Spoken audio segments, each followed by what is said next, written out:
into my weekly live sessions that I have, not only with just influencers or just mental health professionals, but just these are real people who are the homies. And Denise and I we go way back, and every time we get together, it's kind of like these whole Jill Scott and Erykah Badu vibes.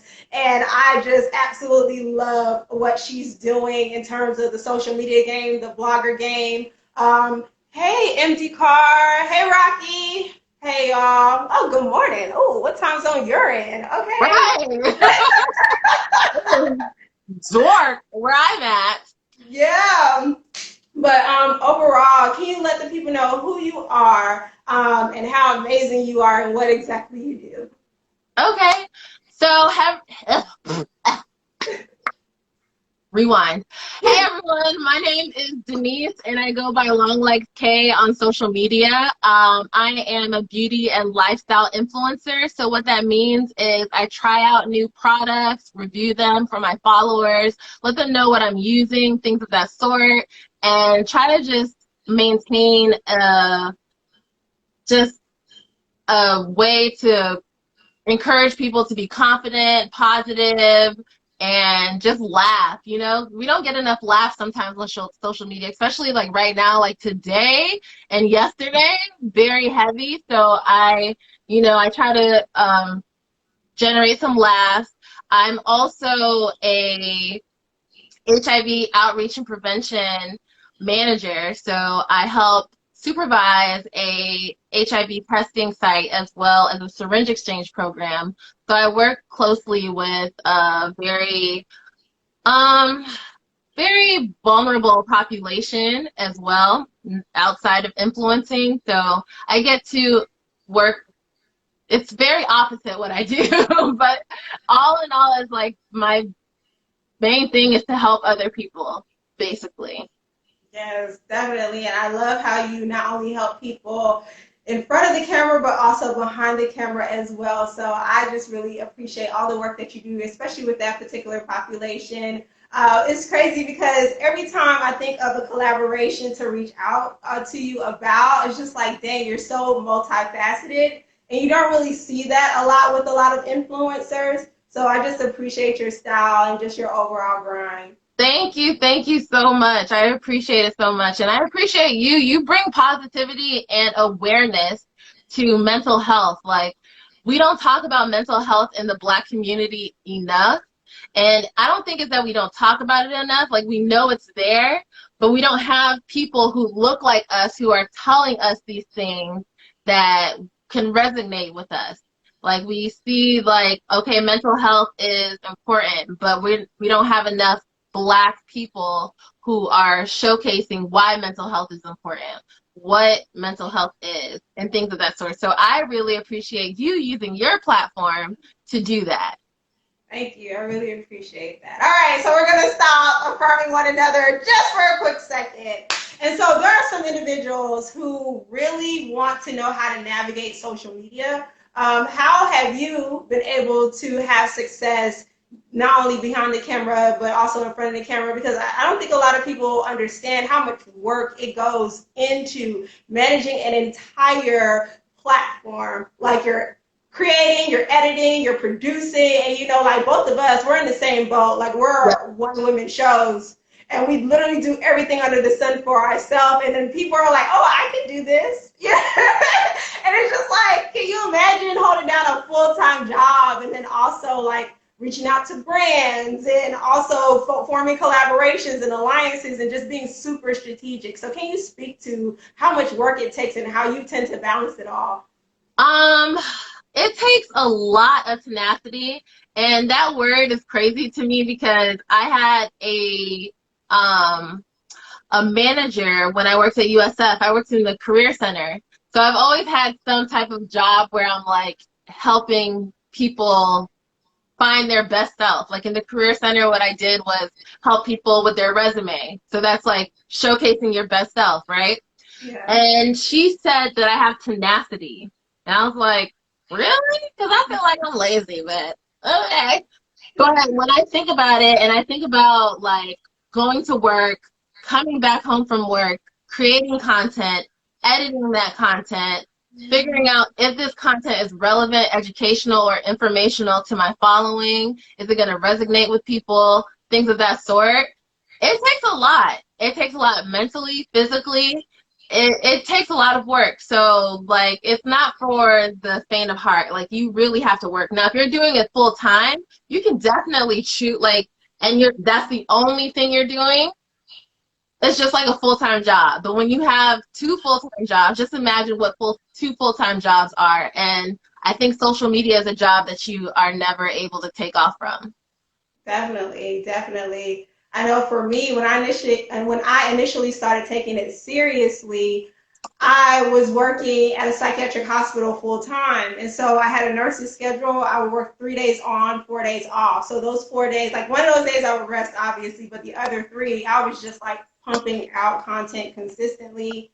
And now that I have relocated to just more of like Metro Atlanta and doing more face to face and having like a full blown caseload, I'm just like, Lord, I don't know if I could do this consistently. And so not only trying to manage a full-time job, but also my PRN position because, I'm trying to pursue licensure full out. And so it's just very, very key. How do you personally stay sane? Because you're right, it does get tiring. You're literally trying to push yourself in order to create a lasting legacy, not only for yourself, but for your audience as well. Yeah.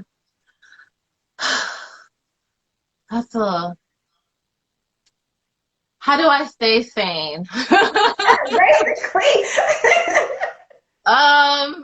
That's a good question because then I'd have to question, am I even sane for choosing to do this? But I go to therapy. Like, I go to therapy.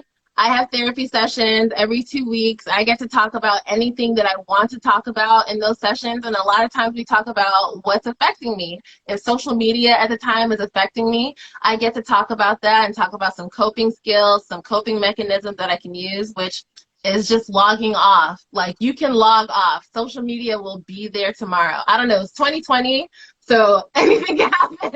But social media will be there tomorrow. And if you log off for just one day and you just take a break, if you need to take a break, do that. Like, I've done that before and it's been helpful. So sometimes I take a break. Sometimes I'm like, you know what? I'm going to fight through this feeling of, I don't think my content is doing well. It's making me feel inadequate. Like, I don't want to create. And sometimes I just have to fight through that feeling. Definitely, definitely. There was a question. Somebody said, how do you confirm your content is effectively reaching your audience? I have an answer, but go ahead, girl. The feedback. Are you getting adequate feedback? Are people actually reacting to what you post? Are they sharing what you post? Are they saving what you post? Are they commenting on what you post? Are they liking what you post? It's really easy to like, but when you get someone to actually comment, like take the time out to comment on your post, that's how you know it's effective. Definitely. I think also too, tapping into your analytics, that is a huge part of just like social media marketing or just creating content overall. And not only through the feedback, through the comments, but also what I do is like surveys. So I'll create like random questions, shoot them out to 50 million people just to see what my target audience is experiencing within these last couple of weeks. That way I could create content that specifically caters to them. There's a couple other tools as well, like Google Trends. Whatever is happening within your industry, check out, like type it in that little search engine box and it comes up with all of the things that are trending within the search engine of Google. There's also a couple other platforms I'm trying to think. Ask the People. Yeah, askthepeople.com. You could just go in and just type in a keyword within their search engine and it'll give you all of the different types of questions that are trending. That way you could create content based upon that. So cool. I hope that helps somebody. That was very helpful. That helped me. Girl, this is a lot. Like, depending on your audience, there's so many things that you can specifically talk about, right? And so for me, like, my mind races a lot and I'm like, oh, this is good, this is good. And I'm like jotting everything down. But just because I think it's good, that doesn't necessarily mean that my audience will like it too. And so I'm trying to find this healthy balance between educating the people and entertaining the people as well. Because when I first started off, I was doing like statistics, and people didn't care about that. Like, my audience wants to know, hey, I understand 98% of people are dealing with X, Y, and Z, but how do I overcome that? How do I get better Yes. over time? So, Yes. yeah, definitely, definitely, definitely. All right, so when we're talking about unplugging, I really appreciate you being intentional about your mental health breaks and unplugging and stuff like that. And I saw one of the comments underneath the photo that you posted to promote our live, and one of your audience members is just like, "Are you gonna come with the real?" You're like, I'm gonna be unapologetically black and all that stuff like that. So let's get into it, because I think All there's a lot right. of people. Yes, I feel like there's a lot of individuals who are struggling with trying to manage social media. And then also staying up to date with the current news. Obviously, social media is good for a number of things: building connections, maintaining relationships over time, staying up to date with the news, a good way to kind of break away from the monotony of your day-to-day life. But with every good thing, there comes some detriments to it, right? And Yeah. so, how have you been able to utilize your platform to kind of speak to the issues that are happening with us, both culturally and even racially as well?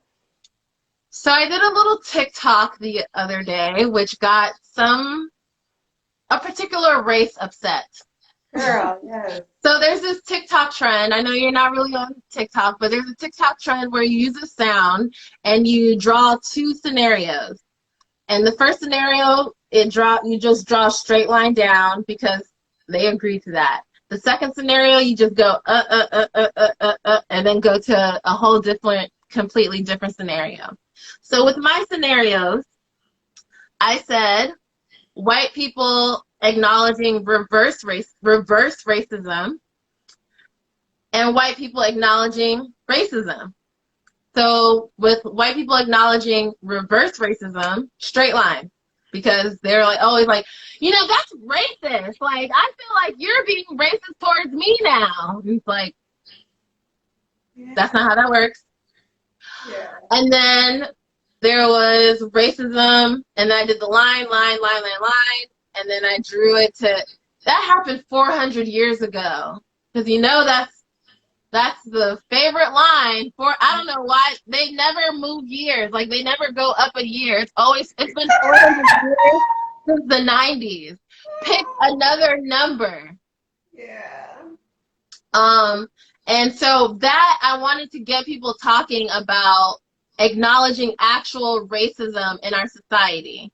And there were some white people who were like, I acknowledge racism, I see it in the news, and I speak up on it. And I was like, good. I'm not talking to people who are like you. I'm talking to the people who acknowledge that there is reverse racism, which I don't believe exists, and just going to, rather saying that racism exists and there are racist things that are happening currently right now, even during a pandemic, they'd rather say, get over it, has nothing to do with race. Yeah. When there was just a protest about wearing masks to protect yourself, and people who were not Black, mostly, were out there, and there wasn't any tear gas, there wasn't any pellet guns, none of that. But then when when Black people are protesting a death, a murder, there's tear gas, there are guns drawn, there's all these things happening. We have to understand, we have to talk about why there's that difference. Yes, it's definitely important, and I honor all of the creatives who literally take the time to create content to speak to that. And I know it can definitely be painful. I know we were talking about the issue of trauma, and so when we think of trauma that is secondary in nature, there's this thing called vicarious trauma, where we don't even have to be in that particular situation, but constantly hearing the stories of the shootings or watching the videos over and over, that stuff tends to sink in. And then so you have post-secondary stress. So you'll have like PTSD-like symptoms like irritability, inability to sleep, fatigue, racing thoughts.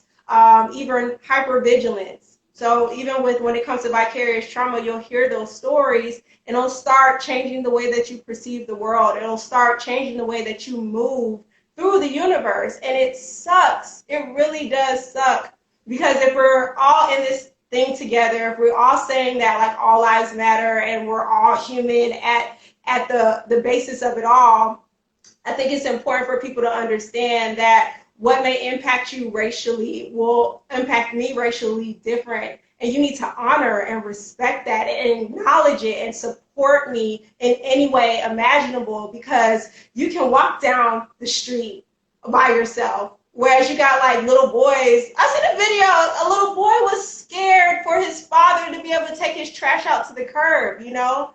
That's crazy. Mm-hmm. That's crazy. And so even though you're able to sleep at night, recognize that the things that are happening in the news and in the media, they're impacting other people differently. And it really does suck. It really does suck. So I really do hope that creatives and also like lawmakers and people in like positions of power take this stuff into account, because it's just like I created a video about just affirming Black men in general. You know, like the majority of my caseload is predominantly Black men. And so having to reaffirm them, letting them know that their life matters, reminding them that, yeah, you were an ex-offender, whatever crime you did, that was back then and you're a new person today. Mm-hmm. And I wish I could take that. I wish that other races or just other people can just take that concept and apply it to us. Okay? Like, we're human beings. Because we're human. We didn't choose to be born any shade, any color. We just are. We are just human, and just treat us as such. Treat us how you would treat any other person that you didn't know. Yeah, you can acknowledge that my skin is Black. You can acknowledge that I'm tall. Those are physical features, but also acknowledge that I am a human. You know? Yes. I think, well, we already know that before any other race or culture acknowledges that we're human, we also have to remind ourselves that we're human as well. Self-love starts from within. And then I think for those of you who are struggling with the whole social media thing, be mindful that there's a such thing as social media addiction, like we talked about earlier before. Social media is not just for like connection building or just like staying in touch with the news, but it can also show like negative correlations between like self-esteem and self-worth. Mm-hmm. So be mindful of the content that you share, okay? Be mindful of the videos that you share. I understand that you're in outrage and you're trying to bring awareness, but also recognize that you perpetuating all of these negative stereotypes or all these like other videos can also be a hindrance to your community as well. So after you post that video, after you post all these blogs and tabloids, just check in with your feed, check in to see how everybody's doing, because like we as a collective have to take care of one another and be mindful of one another as well. Like, I personally didn't want to see the video of the choking, but through scrolling on Twitter, you know, somebody likes something, will show. Yeah. I had to see it. And that image is ingrained in my mind right now. And it replays as people talk about it, as we keep saying his name, as we keep talking about it. I just keep seeing that officer dig his knee, because he wasn't just leaning on him. He was like digging his knee into him. And it hurts because I have a brother. Yeah. He's Black. Like, I'm Black. Like, this could be me. It happened to Sandra Bland. It could happen to me. Yeah. So it's hard, and I know a lot of times it's harder for people who are not Black to feel empathy, because it's easier for you to feel empathy towards people who look like you. Mm. But I feel like an injustice is an injustice, no matter who it's happening to. There should just be a clicker there that, you know, this isn't right. What happened here was not right. That shouldn't have happened over a supposed bad check. Yeah, definitely. Y'all, so if you're enjoying this conversation, I need you to hit the little like button, the little heart button in the corner. Drop your questions. I know we have been jotting all over the place between social media marketing and influencer marketing to even focusing on social media addiction and also how to maintain and manage our mental health throughout this entire this situation. It says we are at a disadvantage in the world. We are trying not to hold a grudge. Yes, that is very, very true. Definitely, definitely, definitely. I think a huge part of it is we have to take on the responsibility of healing when the other culture is does not have to take on the responsibility of taking accountability for their actions. Mm-hmm. So I think that is a huge struggle as well. When we're talking about like spiritual principles about like patience and acceptance and all that jazz, like yeah, that's all well and good. Understandably, that helps usher in this ultimate healing and this self actualization. But where's the responsibility at on the other people's part? Mm-hmm. So yes, I saw that you definitely. had a question, and it said, how do you balance the hustle building your brand and keeping your mental health in check? Woo. Ooh, So we huge. talked about that a little bit earlier. Basically, I don't know. Sierra, do you want to give a go at this question? Yeah, definitely. So I'm really huge on boundaries. Oftentimes when we think about boundaries, we're thinking, okay, I have to implement this boundary for another person. No, sometimes we need to implement boundaries for ourselves to create some level of self-control. And so what I have learned to do is to utilize my calendar to the fullest extent. I have a digital calendar and I also have a wall calendar as well. So my digital calendar has all of my appointments. My wall calendar helps me to manage my everyday tasks. So every Sunday I create a list of tasks and then I will space them out across the board so I'm not overwhelming myself and overworking myself. Now, if I happen to knock out all of those tasks, let's say for Tuesday, if I happen to knock out all of Tuesday's tasks and I'm able to like move forward and jump ahead on Wednesday's tasks, I'll do that. But I will definitely pace myself so that I am not burning out. I think it's important for you to be mindful of your body and your mental and your emotional health. Not to pile on too much because, as we may know, many are the plans of man, but there's so many things that can occur over time. What did Andre 3000 say? You can plan a pretty picnic, but you can't predict the weather. Yes, word to Andre. Yes, and that's the truth. You can have a full blown picture for your week ahead, but you gotta create some space, some wiggle room for you to grow. Did you want to expound, Denise? Um, I definitely think you need to create boundaries within yourself and know your limits. So if you know that you're not capable of producing content every day, you don't have to produce content every day. You are a brand, but you're not, you're not Sephora, you're not Ulta, you're not depending on all these people to stay engaged. Like you are a human, okay? You're not a working machine. So if you know that posting every day is not for you, choose 3 days or 2 days out of the week to post. Make sure that they're your most relevant content, most informational content, and most educational. Like I keep reiterating that it's educational, informational, and entertaining as well. And so you have to know your audience as well too. And so you can even ask your audience, do you want me to post every day? Do you want me to post every couple of days? What would you like to see? And then gauge yourself and see if you're able to do that. Some people are able to post every day because they do that full time and that's all they do. Some people post a couple times a day. Some people post maybe once a week. You know, it's all up to you. Definitely, and be mindful of the fear of missing out. Just and a huge part of that is just learning how to be secure in who you are. Or like she mentioned, you're not Sephora. I know we're working towards becoming that, but remember that Sephora has a whole team behind them. So before you can even get to that point, figure out what works best for you until you're able to start enlisting like interns or freelancers or whatever. A huge thing that works for me is batching content.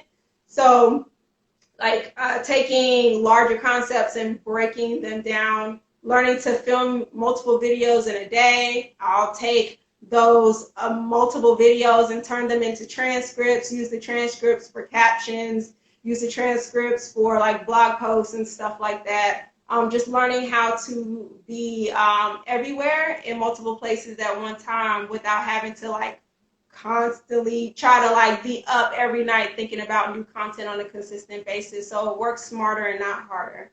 Exactly. Like I always try to tell people who are kind of like in the fashion, lifestyle, beauty industry, you can record a tutorial of you doing your makeup and your hair, take a picture, and that's 3 batches of content right there. The hair tutorial, the makeup, and the picture. And that could be your week. And that was just you doing one thing. Or you change a shirt when you do your makeup. There's another. That change of shirt trick. Yes, ma'am. I will tell y'all a story. Start a whole new thing. I have done it. It has worked. Like I have a paid sponsorship coming on June 1st. So look out for that. And don't mind who the store is with because the contract was signed weeks ago. So I know the store has been in some limelight recently. But don't mind that. The contract's already signed. Sorry, y'all. But like I used my birthday makeup to make that content.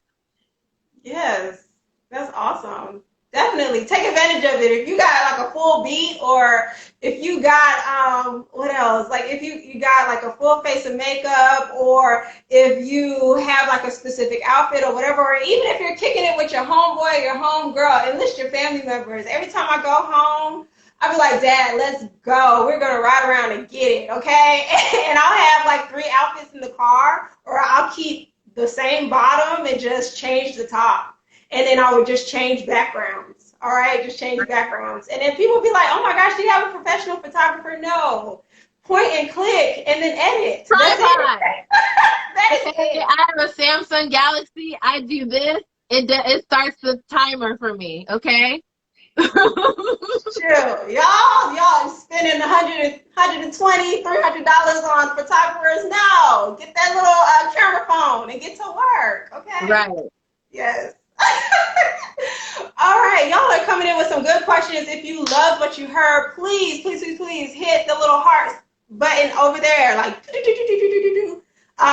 and y'all, please stay connected with Denise, aka Long Legs K. And thank y'all so much for tuning into our weekly lives. Like I mentioned, next month we'll be focusing on men's mental health, or just men's health altogether, and then we'll also be touching on the LGBTQI plus community and how to support that community as well. So thank y'all so much. Yes. And take care of yourselves. Like right now there's a lot going on. There's a lot on social media. You don't have to say anything. You don't have to say anything to feel any kind of way. You don't have to repost anything for you to be in support. You don't have to do any of that. You don't have to feel the pressure of having to say something when you don't know what you're feeling at the moment. A lot of us don't know what to feel. We don't know what to do. We don't know how to help.